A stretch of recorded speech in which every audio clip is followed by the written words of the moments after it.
Himmatnagar Dhansura highway પર school bus અને સેન્ટ્રોનો accident. કારનો ભૂડકો વળતા વૃદ્ધની લાશ કાઢવા ફાયર વિભાગનું 20 મિનિટનું રેસ્ક્યુ. ટ્રાફિક જામ સર્જાયો, લોકોના ટોળેટોળા. સાબરકાંઠાના હિંમતનગર ધનસુરા સ્ટેટ હાઈવે પર શનિવારે બપોરે એક ભયાનક અકસ્માત સર્જાયો હતો. આકોદરા ગામ નજીક પરફેક્ટ સ્કૂલની બસ અને સેન્ટ્રો કાર વચ્ચે સર્જાયેલી સામસામે ટક્કરમાં કાર ચાલકનું ઘટના સ્થળે જ કમકમાટીભર્યું મોત નીપજ્યું હતું. કારનો ભૂખડો વળી જતા વૃદ્ધ અંદર ફસાયો હતો. તેમની લાશને બહાર કાઢવા માટે ફાયર બ્રિગેડ 20 મિનિટ સુધી રેસ્ક્યુ ઓપરેશન ચલાવ્યું હતું. દરમિયાન લોકોના ટોળેટોળા ઉમટી પડ્યા હતા. વાહનો થંભી જતા ટ્રાફિક જામ થયો હતો. સેન્ટ્રો કારનું કચ્ચરઘાણ નીકળી ગયું હતું.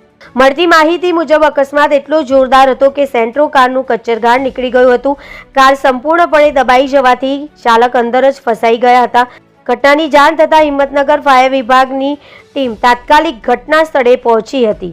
ફાયર વિભાગના કર્મચારીઓએ ભારે જહેમત બાદ અંદાજે 20 મિનિટના રેસ્ક્યુ ઓપરેશન પછી કારના પતરા કાપીને મૃતદેહને બહાર કાઢ્યો હતો. હિંમતનગર ફાયર વિભાગના અધિકારીએ જણાવ્યું હતું કે મૃતક ચાલકની ઓળખ હિંમતનગરના બળવંતપુરા ગામના 75 વર્ષીય વિઠ્ઠલભાઈ હરિભાઈ પટેલ તરીકે થઈ છે. અકસ્માત અંગે જાણ થતાં જ હિંમતનગર એ ડિવિઝન પોલીસનો કાફલો સ્થળ પર દોડી આવ્યો હતો. પોલીસે મૃતદેહનો કબજો મેળવી તેને પોસ્ટમોર્ટમ અર્થે હિંમતનગર સિવિલ હોસ્પિટલે ખસેડ્યો છે.